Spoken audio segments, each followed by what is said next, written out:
Salvē, Mika, and welcome. Today we're going to be taking a look at John chapter 4, verse 14, which I know this is just a minuscule amount of text on this page.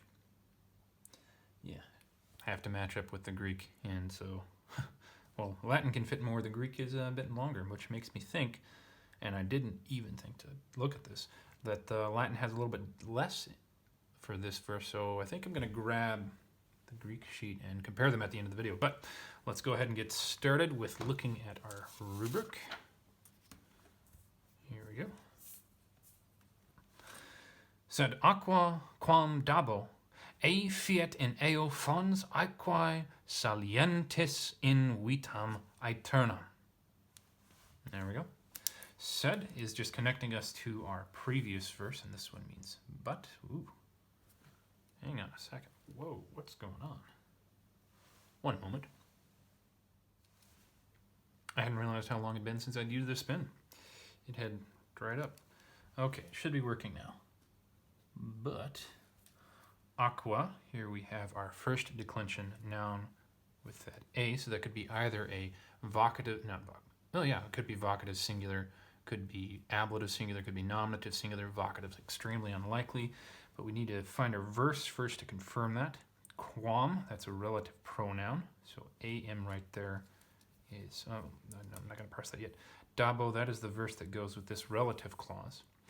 Here we go, fiat. Et is our ending right there, so that's going to be third person singular. This is from fieri? I think it's fieri. So our et right there, fimus fitus, fiunt, is the present of this extremely unusual word. Is it? No, I suppose not. I just don't run into it very often. But so this is, it's normally got eyes. Gosh, I'm stumbling over my words. So the e there is just telling us that this is a future. And theo normally takes the place of the passive for the verb facere, facio facere, feci factum.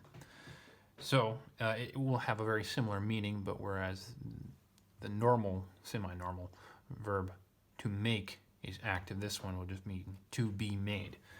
But future, and it is active in form but passive in meaning, and this is indicative. All right. Am I done stumbling over my words? Probably not. So looking back over here, we need a nominative singular. We don't have that with this prepositional phrase. So then yes, nominative singular masculine, but water. Now our relative clause, quam, that am right there is an accusative singular and of course feminine, which, dabo, bo right there, of course first singular, future, active, indicative, and a from is, ea, id, our pronoun. Oh, not it, id. It looks kind of like that letter from whatever that language is that has that letter like that. You know what I'm talking about, I'm sure. But a, of course, common dative singular, no specific gender because they all have the same dative singular, which I will give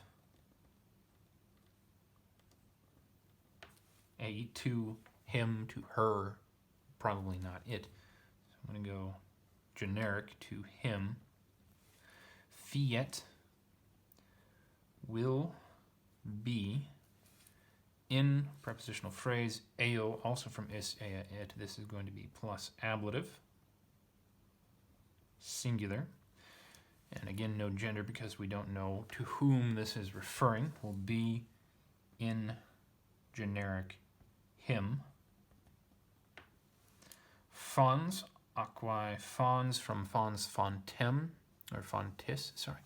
I think the first time I learned this word was, like seriously learned it. I'd seen it probably, but was teaching a bunch of 6th graders, and the book that we were using, it wasn't giving them the genitive. It was doing fons, fontem, aqua, aquam, things like that. And so that's how I remember this word and a couple others. It's kind of weird. Back to the point at issue though. So fons, here we have our ns ending, which if this were neuter could be accusative. But with fiat, fiat's going to be acting very similarly to sum, and it's going to be connecting two nominatives. So nominative there, nominative here, which makes even more sense because fons is a feminine word. So that's nominative, singular, feminine. Predicate, in him, fountain. Fons, fontem, of course. Aquae, here we have ae as our ending. Genitive, dative, or nominative plural are the options. Singular for the first two. We don't need a dative. We've already got in eo, essentially for that. Nominative plural doesn't make any sense. It will be in him fountain and waters? No, because there's no conjunction right there. So genitive, singular is the best option. Of course, feminine, in him of. But before we get to that, we have one last thing before our next part is the prepositional phrase, but no conjunction again. Salientis, that is right there, especially on the nt end of the stem, is going to be a genitive singular. Saliens, salientis, and this word is also feminine because, well, it's modifying aquae, so of course it has to be feminine. But this word, when I looked it up, I think it is normally a noun, and as a noun, it's almost exclusively in the plural. So its normal form would be saliente, salientium for the genitive plural. I'm not aware whether or not there is a dedicated adjective version of this that is just the singular.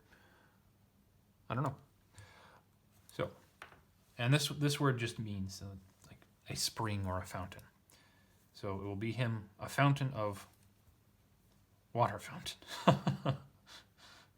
We might need to change this into, from saleo. Saleo? Yeah, saleo. Yeah, so we need to treat this as participle. Clearly the atmosphere here is doing things to my head. Sorry about that.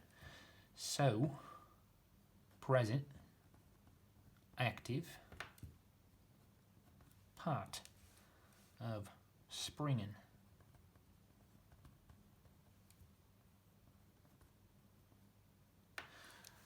If there are any Aussies watching, I'm very sorry for this accent. It's just terrible, I know. In prepositional phrase, here it's taking the accusative with that am, singular and feminine. Iternum also has am right there, so that's going to be part of our prepositional phrase. This one actually is a normal preposition, not preposition. Adjective. Hey, I should just stop speaking and let somebody else do this. Feminine. Water. And in plus accusative implies motion. Into, in this case, probably motion with purpose. So the Greek, I think we would have ace plus the accusative, but we'll see in a few minutes. Into eternal life. Oh boy, there we go. So, taking a look at 15, we have dicit, which is telling us that somebody else is speaking now. So Jesus is done speaking, our quotes end there. Let's take a look at this in its own context, and then from verse 7. But water which I will give to him will be in him fountain of springing water into eternal life. So, yeah, makes sense in English. Let's see if it makes sense from verse 7.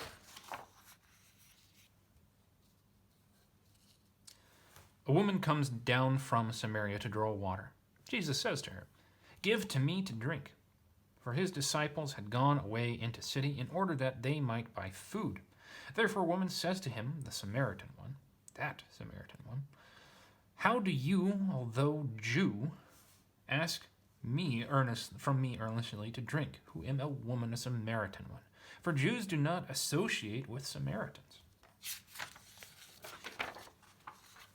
Jesus responded and said to her, "If you knew gift of God and who it is who says to you, 'Give to me to drink,' you yourself perhaps would ask from him, and he would give to you living water." Woman says to him, "Lord, you do not indeed have something in which you may draw, and pit is deep.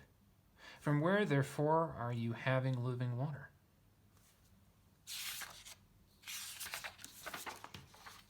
"Surely you are not greater than our father Jacob, who gave to us pit, and himself drank from it, and his sons and his flocks?"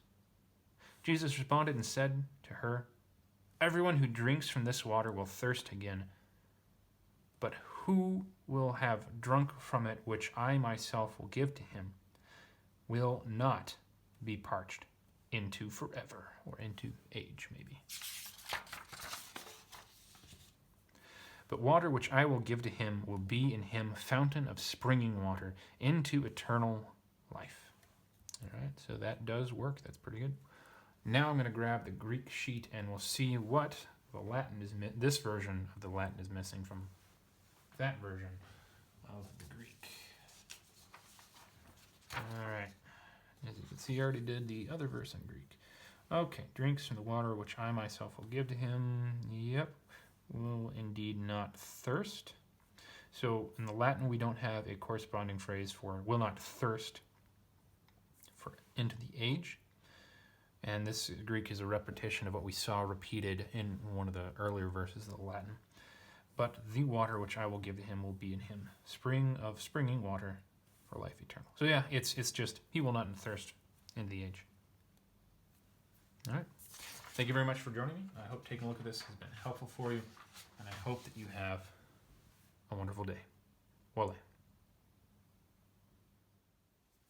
What? You're still awake? Why are you still here then? You should be reading a book. Or if not reading, you should watch one of these other videos. Please like, subscribe, leave a comment. See you next week.